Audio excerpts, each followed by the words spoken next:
Herkese merhabalar. Yaz aylarının vazgeçilmezi olan sebzelerin karışımıyla sizlere güzel bir fırında karışık patates, patlıcan, biber, kabak kızartması yapacağım. Malzemeler: 4 adet patates,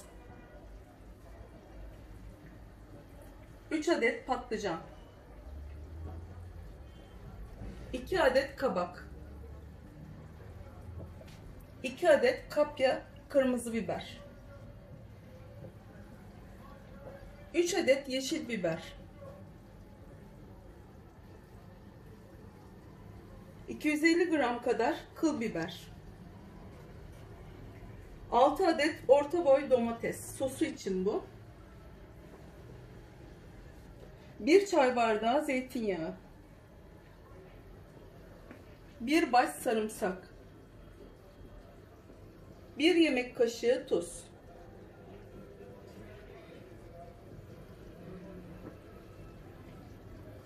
Şimdi kızartma aşamasına geçiyorum.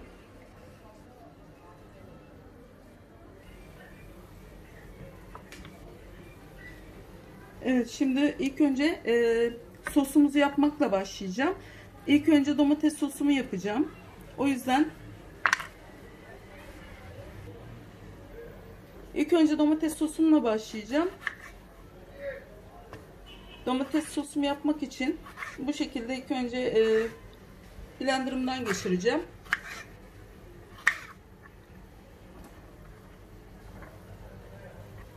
Kabuklarıyla kullanacağım. Daha çok kırmızılık vermesi için. İsterseniz siz kabuklarını soyarak da yapabilirsiniz.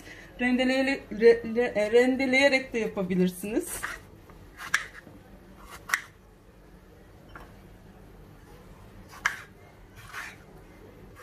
Evet. Şimdi ben bunları blenderdan geçireceğim. Ondan sonra artık pişirme aşamasına geçeceğim sosumu. Daha sonra da diğer malzemelerimi işleme alacağım. Robottan geçirmiş olduğum domatesleri tencereme aldım. Şimdi onları pişirmek için koydum. Altını açtım ocağımın. Şimdi sarımsak içine ekleyeceğim. Sarımsaklarımı da kesip onun içine ekleyeceğim ve tuzunu, yağını ekledikten sonra pişirmeye bırakacağım. Bir baş sarımsağım vardı. Onları şimdi küçük küçük parçalara ayıracağım. Şu şekilde küçük. Bunlar da sosun içine ayrı bir lezzet katacak. İsterseniz bunları biraz daha küçültebilirsiniz şu şekilde. Ama bu şekilde gerçekten hem ağza geliyor, dişe geliyor, hem de lezzet veriyor gerçekten. Ayrı bir lezzeti oluyor sosun.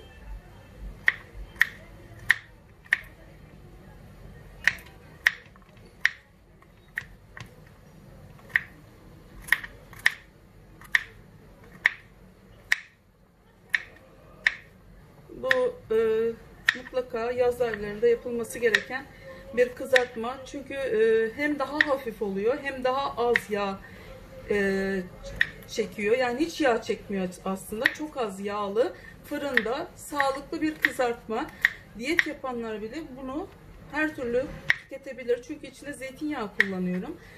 Her türlü bu şekilde diyet yapanlar bile mutlaka kullanabilir. Patatesi kullanmamak şartıyla diğer sebzeleri kullanabilir. Hem çok doğal hem de çok sağlıklı bir tarif bu. Mutlaka denerseniz çok daha güzel olur. Ve bu şekilde küçültüp şimdi artık bunu domates sosumun içine ilave edeceğim. 1 tatlı kaşığı tuz ilave ediyorum sosumun içine. Bir de küçük küçük doğramış olduğum sarımsakları ilave ediyorum.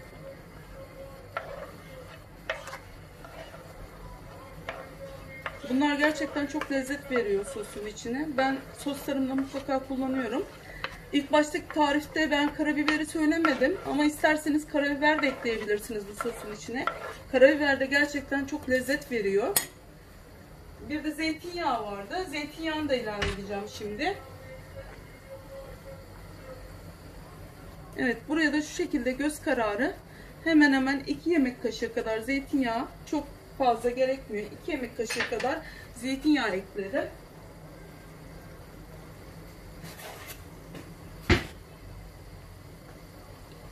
Bir karıştırayım ben şimdi bunları. Bu şekilde bunlar pişecek ve iyice böyle çekmesini sağlayacağım sosumun. Gerçekten çok lezzetli oluyor. Mutlaka deneyin. Şimdi bir de karabiber ekleyeyim. O da ayrı bir lezzet verecek. İçine bir de karabiber ilave ediyorum. O da bir ayrı lezzet veriyor domates sosuna. Mutlaka bunu da isterseniz tabii damak zevkinize göre ilave edebilirsiniz. Ama gerçekten çok güzel bir lezzet veriyor karabiber. Şu şekilde. Tane karabiber bu. Ben tane karabiberin lezzetini daha çok seviyorum. O şekilde ne kadar çok koyarsam o kadar güzel lezzetli bir sos olacak. Evet. Görüyorsunuz üstünü siyahlaştı. Onlar karabiber tozları. Şimdi bir karıştırayım.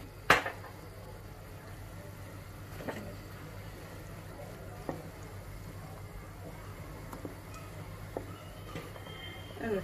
Gördüğünüz gibi çok güzel bir renk almaya başladı bile. Şimdi bu hafif hafif kısık ateşte kaynayacak ve güzel bir kızartmamızın üstüne güzel bir sos olacak. İsterseniz bunu yapmayıp yoğurtlu, sarımsaklı yoğurtlu sos da hazırlayabilirsiniz. Tamamen kendi tercihiniz.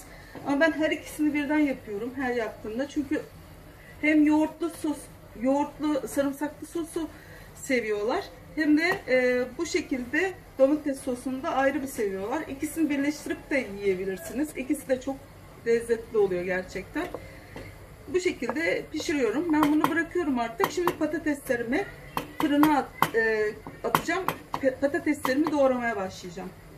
Patateslerimin kabuklarını soydum. Ben parmak patates yapmak istiyorum. Parmak patateslerimizi şu şekilde diklemesine kesiyoruz ince olarak. Evet, bu şekilde keserseniz hem daha ince hem de çıtır patateslerinizi elde edersiniz.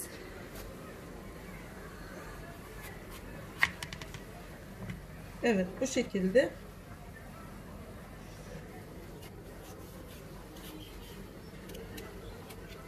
Evet, gördüğünüz gibi bu şekilde patatesleri oluşturdum. Biraz daha kalın. Bunu da şu şekilde şuradan incelteceğim.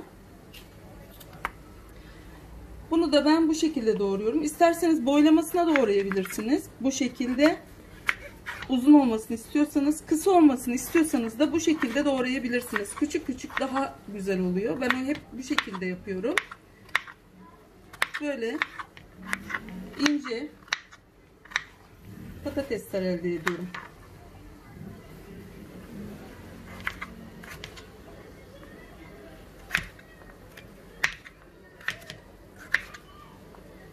İsterseniz bunu boylamasını da yapabilirsiniz. Tamamen elinizde olan bir şey.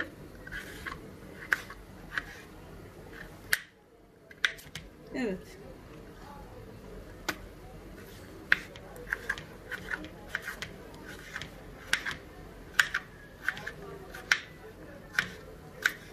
Evet, bu şekilde devam ediyorum. Evet, devam ediyorum ben kesmeye. Önce patateslerimle başlayacağım. Diğer sebzeler çok çabuk pişiyorlar zaten. Patates biraz daha uzun pişiyor ama ben altlı üstte ikisini birden pişireceğim. Sosumuz pişmeye devam ediyor. Görüyorsunuz gerçekten çok güzel bir görüntüsü var. İyice pişireceğim. Ondan sonra altını kapatacağım. Yavaş yavaş pişmesini bekliyorum ve çekecek bu sos iyice. Patateslerimi kestim. Artık içine zeytinyağını ve tuzunu ilave edeceğim. Çok az bir zeytinyağı görüyorsunuz. Neredeyse yani 2-3 yemek kaşığı kadar zeytinyağı yeterli oluyor buna. Hem çok az kalorili hem de az yağlı bir kızartma olmuş olacak. İçine de bir tatlı kaşığı kadar tuzumu ilave ettim. Şimdi bunları karıştırıp tepsime yağlı kağıt koydum. Onun üstüne ilave edeceğim. Karıştıracağım ben bunları. Hepsini tuzla yağla iyice karıştırdım kabın içine ve tepsinin içine boşalttım. Şimdi artık bunu fırına veriyorum. Zaten diğer işlemlerim de çok uzun sürmeyecek. Patlıcan, kabak ve biberleri doğrayıp onları da hemen bunun arkasından fırına göndereceğim.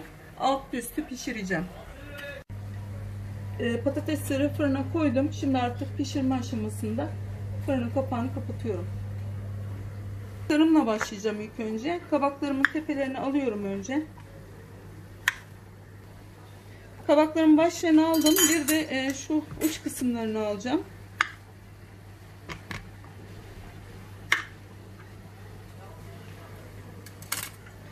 Bir de böyle üstünün şekil vermesi için şu şekilde gene bıçakla şöyle kazıyacağım. Görüyorsunuz şekil veriyor. Bıçağımın ucu bu şekilde tırtıklı olduğu için o şekilde şekil veriyor. Tırtıklı bıçak kullanırsanız bu şekilde şekillendirmiş olursunuz kabağınızın üstüne. Hem güzel bir görüntü hem de üstünün lekeli yerlerini almış oluyor. Evet, şu şekilde aldım. Şimdi şöyle bir ortadan bir böleceğim kabağımızı. Bunu da bu şekilde böleceğim.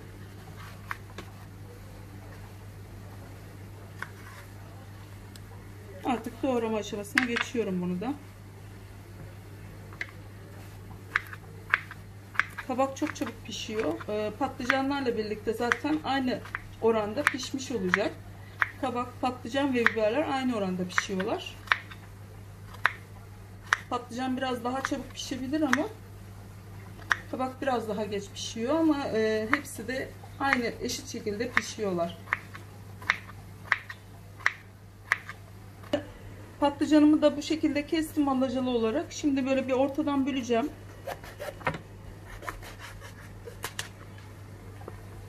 Görüyorsunuz içi de böyle hiç çekirdeksiz çıktı neredeyse. Acı değil bu. O yüzden ben bunu tuzlu suya koymadan direkt pişirmeye koyacağım. Böyle üçe böldüm. Küçük küçük bu şekilde kabağı kestiğim gibi kesiyorum. Biraz etli olursa daha da güzel olur. Yani etli derken kalın olarak. Çok şey olmasın, yanmasın patlıcanlarım. Çok çabuk yanıyor çünkü. Üstüne ilave ediyorum.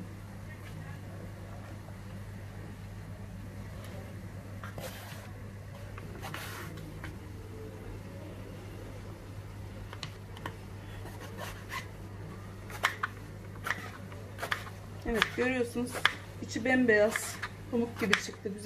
Güzelmiş patlıcanımız.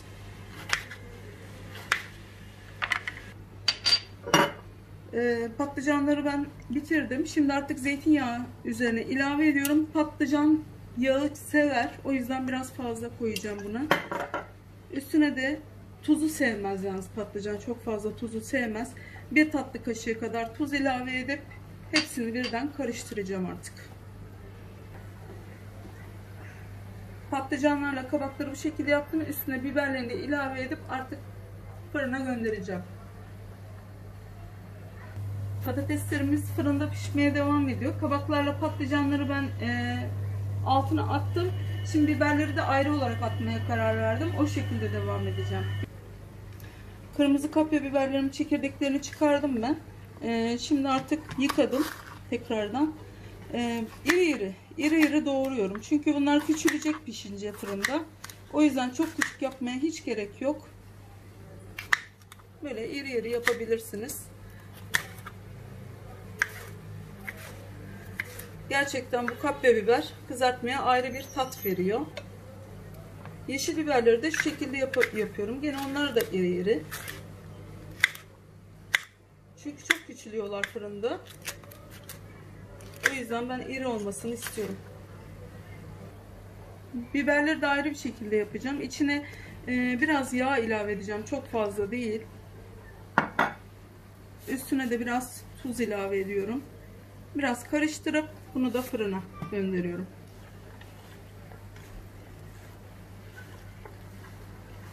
Evet.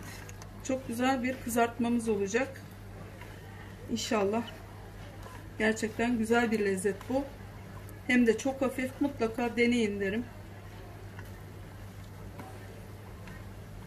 Evet. Şimdi bunlar da fırına gidecek.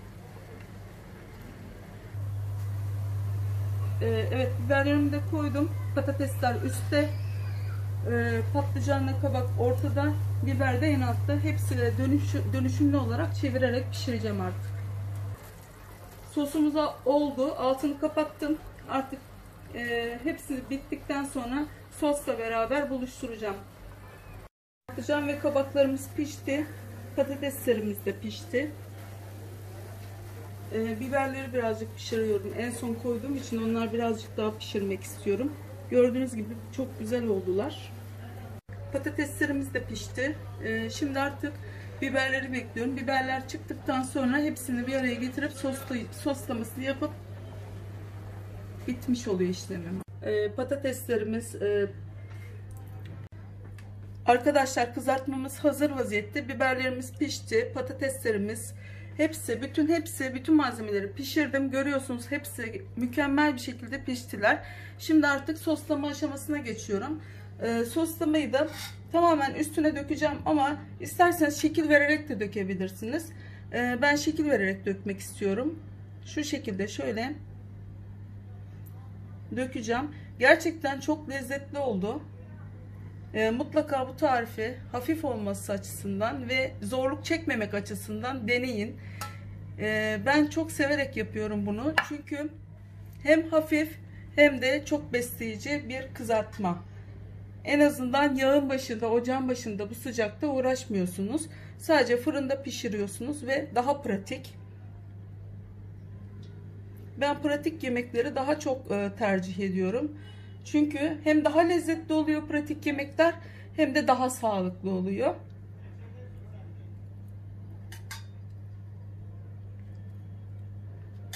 İsterseniz tabağınıza aldığınız zaman da soslamasını yapabilirsiniz. Kanalımı takip etmeyi, abone olmayı ve beğeni yapmayı unutmayın. Herkese afiyet olsun.